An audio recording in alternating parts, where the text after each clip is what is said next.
Welcome back to Bullseye Movies Review Channel.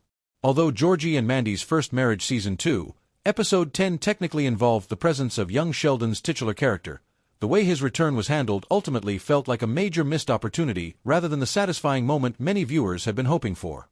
Ever since CBS officially announced the young Sheldon spin-off centered on Georgie Cooper's adult life, one of the most persistent questions fans have asked has been simple but loaded with emotional weight. Would Sheldon ever appear again? Sheldon Cooper, after all, is not just another supporting character. He was the central figure of young Sheldon, the narrative anchor that tied the entire prequel to The Big Bang Theory. His journey from an eccentric Texas prodigy to the socially awkward genius audiences already knew was the heart of the show.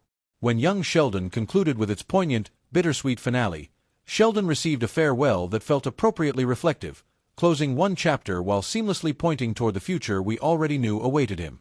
Even so, it has felt undeniably strange, borderline unsettling, that Sheldon has not physically appeared in Georgie and Mandy's first marriage at all through its first 2 seasons.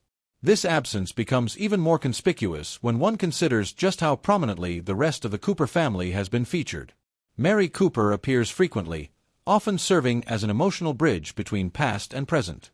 Missy Cooper has carved out her own space in the series, showing growth and complexity as she navigates adolescence and family tension.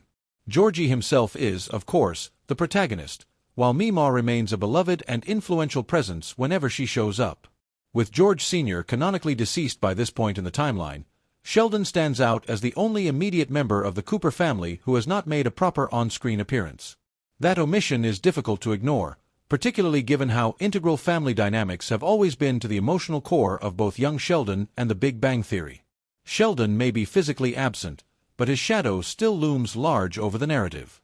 From an in-universe perspective, Sheldon's absence is difficult to fully justify. Yes, he is living at Caltech during the events of Georgie and Mandy's first marriage, having moved to California to pursue his academic career at an extraordinarily young age. However, distance alone does not fully explain his complete lack of visits.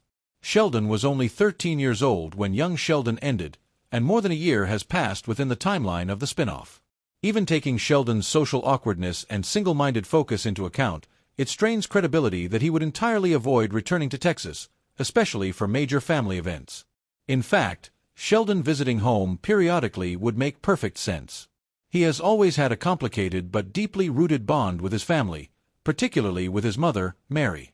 The idea that he would not come home for holidays, milestones, or moments of emotional significance feels out of step with the character as he was portrayed in young Sheldon. This is precisely why fans continued to hold out hope that his return was simply being saved for the right moment. Season 2, Episode 10, titled Miami Beach and a Magical Family Christmas, seemed like it was tailor-made for that very purpose.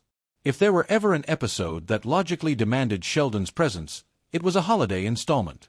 Christmas, alongside Thanksgiving, has always been portrayed as a time when the Cooper family gathers, sometimes awkwardly, sometimes tensely, but always together. For many viewers, this episode felt like the perfect opportunity to finally bring Sheldon back into the fold. Instead, the episode went in an entirely different direction, one that ultimately confirmed what fans had quietly begun to fear. Sheldon is not returning to the screen anytime soon. Rather than focusing on a Cooper family reunion, the episode centers on the McAllister family's chaotic attempt to travel to Miami Beach for the holidays. Meanwhile, Mary Cooper embarks on a separate journey to Pasadena to visit Sheldon at Caltech. This narrative choice is significant because it acknowledges Sheldon's existence without actually showing him. He is present only as an idea, a destination, and a point of reference, never as a person the audience can see or hear. Missy's storyline reinforces this further. Upon learning that Pasadena does not, in fact, have beaches, she opts to join the McAllister family in Miami instead of accompanying her mother to California. As a result, Mary becomes the sole member of the immediate Cooper family to spend Christmas with Sheldon. On one hand, this at least confirms that the show has not entirely forgotten about him. Sheldon is still part of the world. He still exists within the narrative framework. On the other hand, this creative decision effectively extinguishes any lingering hope that Sheldon might suddenly appear on screen. If the writers were ever going to bring him back for a cameo, Christmas would have been the moment. The fact that they chose not to do so speaks volumes.